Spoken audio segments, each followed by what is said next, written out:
Hello and welcome to EV Focus Now, and I'm glad to be back here for another episode. And today we're going to be talking about the Kia EV6 light trim, which I believe, in my opinion, may be the best value trim that you can buy for the very popular EV6. Before we go into this, I would like to thank you all. I mean, all of you guys who have subscribed to my channel. I've hit 300 subscribers, which was a goal, and I really appreciate that. I enjoy doing these kind of reviews and opinion-based reviews, basically of this is my opinions and my experience with electric cars, and getting your feedback as well and getting your opinions back. You guys have been great responding back, asking questions. I try to do what I can to see if I have answers for those questions, but it's great to have you guys all aboard. Thank you all. I mean, all of you, all 300 subscribers who are watch and continue to support the channel. I appreciate it. You know, I don't make any money off this channel. I just do it for fun. I enjoy talking about these topics with electric vehicles, so I appreciate it. And now the goal is try to get to 350, and then from 350 to 400, just slowly grow. And as we go on, and I'm hoping that you're enjoying the content. So thank you again, and if you haven't already, if you're new to the channel, please hit the like and subscribe button below. It really helps the channel out, and I appreciate it. So let's get into the topic real quick. So the Kia EV6 is a very impressive vehicle. I'm not sure which one I like better, the Ioniq 5, the Hyundai Ioniq 5, or the Kia EV6, but I like them both in different ways. I will say the Ioniq 5, I like that it's taller, higher up, but the overall styling, I think the EV6 wins. I mean, I like the side view, looks really good. The wheel package looks great that they put on this car. The back, it's different. I do like that. I don't like cars that look a lot alike. I'm a Tesla owner, and Teslas, to be truthful about it, they're just jelly beans on wheels. They not much to design, at least the Y and the 3 anyway. I think the X and the S are better designed and more distinctive, but the Y and 3, hey, they work, but there's so many of them out there right now. I mean, there's so many, and they're just like white or gray or black or blue jelly beans. But I love my jelly bean. Don't worry, I love it, and it's a great car. But I like this that these other EV carriers are coming out with distinctive looking vehicles. They have a lot of their own personality to them, and you can see even on the backside of the EV6, the side quarter panel, it looks really good. I mean, it looked good from that angle as well. Overall, I really like the packaging of it, and Kia's done a great job. Now I want to talk about the different trims. So you got the GT that just is coming out. That's the performance one that's going to be up there with the Model 3. I think 0 to 60 in 4 seconds, something like that, 3.5. Amazing. That's just coming out. Then you have the GT line, which is just, the GT line, meaning it has sporty accents to it, and some good performances as well. And then you have the Wind, which is the rear-wheel drive version. I think 280 miles, I believe. And then you have the light trim. And that's what we're going to talk about today, because I think the light trim is the best value out there. And even though it has some, not as impressive range as the other models, it still works really well. I'm going to explain why. So with the EV6 light trim, you have a range of around 232 miles. And some people may say, oh, I need 260, I need 280, I need 300. Understood. If you're taking road trips, you might want that extra range. But I counter that with the fact that this car has a little trick up its sleeve that other cars don't have, which makes the 232 miles actually acceptable. And I'll go into that in a little bit. That 232 miles of range comes from a 58 kilowatt battery, which is, decent. But one of the things that makes this car available for not only city driving, very useful for city driving and getting around town, but if you want to road trip with it, you certainly could, because of the fast 800 volt architecture charging of this vehicle. You're going to get between 10 to 80% in 18 minutes.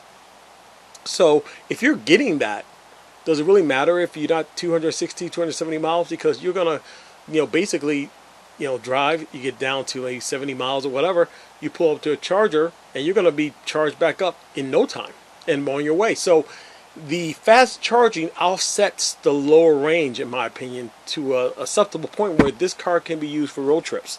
And it's one of the reasons why I think, because of the price point, which this car right now is starting at 40K now. I've seen some dealer markups on this vehicle. Not as much as the GT, but I've seen dealer markups of $3 all the way up to, I think the most I've seen is $6,000 or $7,000 markups, and that's unfortunate. And I encourage you all, don't settle for it. Shop around. Does that mean you may have to take a trip to Idaho, Iowa, Nebraska, Wyoming, in the middle of the country of nowhere, pretty much, where they have Kia dealerships, and they may have one or two of these EV6s, and they're not marking them up because nobody's buying them in those areas anyway? You can get a deal there. If you're willing to drive there or fly there, you can get a much better deal. Save yourself $5,000, $6,000, and drive it home. Some people, everybody can't do that. Sometimes you trade in a car and you don't want to drive it that far. I certainly understand that, because negotiation goes sideways, and then also you got to drive all the way back with no car. So I get it, but please shop around. I do understand dealers marking things up. They have to pay payroll. They're not selling a lot of cars. They don't have a lot of inventory. But it's really a bad practice, and it's really hurting, I think, a lot of people from transitioning to electric vehicles because of these markups. And but it is what it is. But you can shop around and find some dealers who are not marking up. And I think $2,000 to $3,000 markup is acceptable. But anything $5,000 or more, I don't know. I mean, you'll never, unless you sell that car, the car you buy with that markup in the next 6 to 7 months, prices are going to come down. Inventory is going to build up. The the global supplies of chips and everything and batteries are going to catch up, and then that car is not going to be dropping price, and you're not going to get the overinflated price for it now that you would if you traded in. So keep that in mind. If you're going to trade in 7 months from now, you'll still get your money out of it. If you don't, you're going to be upside down right from the beginning when supply chains catches up. So keep that in mind when you're looking at getting any car, not just EV, that might have a markup to it.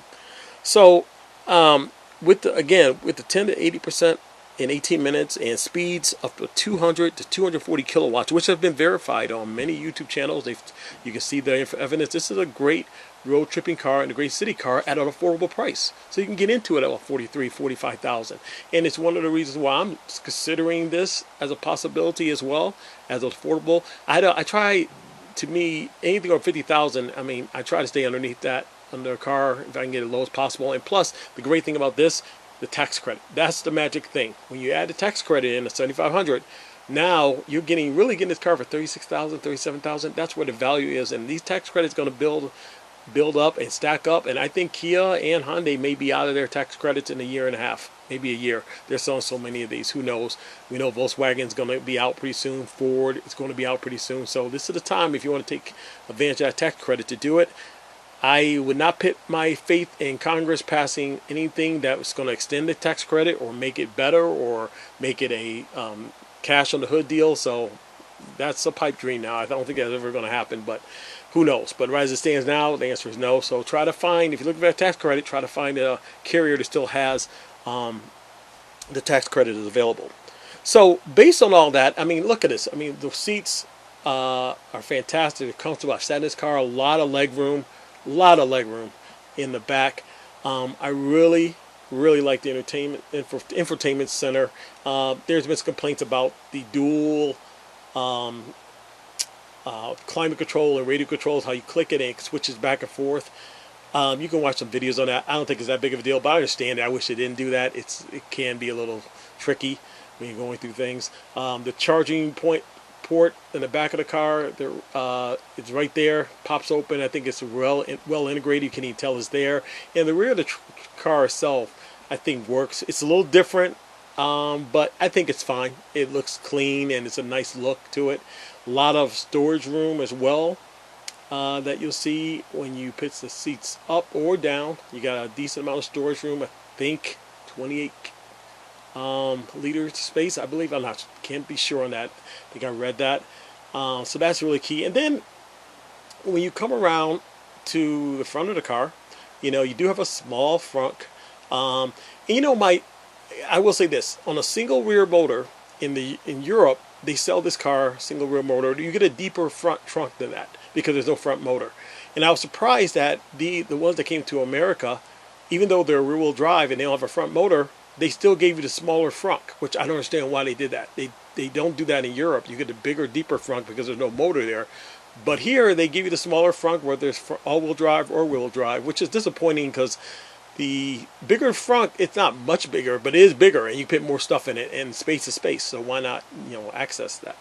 But overall, no complaints with this vehicle. I think it's because of the charging speed, the decent range, the handling, the tech.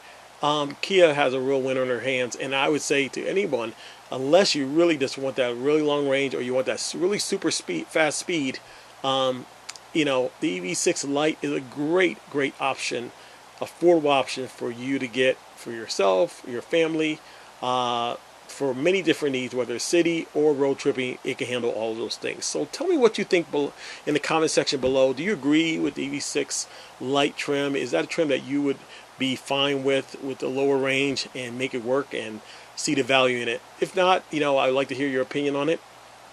Again, thank you all for watching. I appreciate all the support. Don't forget to hit the subscribe button and the like button again. And when it comes to EVs, remain focused. Bye-bye.